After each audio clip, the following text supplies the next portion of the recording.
Une jolie maison au bord de la Méditerranée, un coin de paradis pour Henri et son épouse. Mais pour le moment, ce retraité peut juste en profiter en photo. Car derrière les murs se déroule un véritable cauchemar. En l'absence du couple, une famille de squatteurs a pris possession des lieux.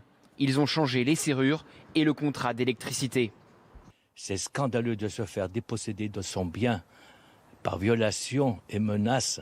Des menaces qui peuvent être très violentes. Je leur dis de partir, de dégager. Ils m'ont menacé qu'ils viendront avec des gens avec des kalachnikovs. Les gendarmes ils m'ont dit écoutez, monsieur Kaloustian, on peut rien faire parce que on peut pas les déloger.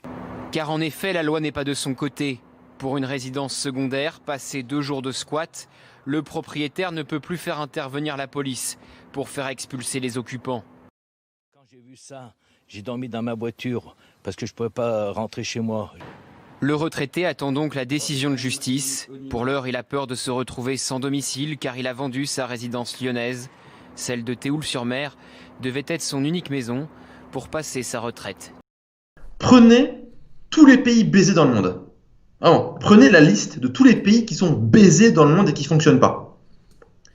Ils sont très différents ces pays, géographiquement, politiquement, climatiquement, culturellement, religieusement, ce que vous voulez. Communistes, fascistes, ce que vous voulez, machin. Mais prenez tous les pays baisés dans le monde, il y a un seul facteur qu'ils ont en commun. Un seul. La propriété privée n'est pas garantie.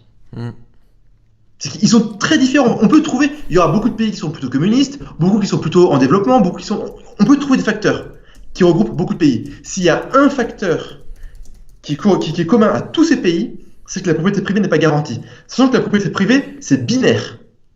C'est pas genre un peu. C'est soit c'est garanti, soit c'est pas garanti. Le truc, c'est que si la propriété privée n'est pas garantie, est-ce que vous investissez? Est-ce que vous créez des business? Est-ce que vous déposez des brevets? Parce que le brevet, c'est de la propriété privée intellectuelle, mais c'est de la propriété... Enfin, on dit quand on dit propriété intellectuelle, c'est de la propriété privée. Est-ce que vous innovez? Non. Est-ce que vous investissez? Est-ce que vous retapez votre immeuble? Est-ce que vous améliorez les appartements que vous avez? Est-ce que vous employez des gens? Est-ce que... Non, vous le faites pas. Toute la structure d'incitation qui fait la beauté du capitalisme par rapport au communisme, d'ailleurs, soit disant passant, s'effondre.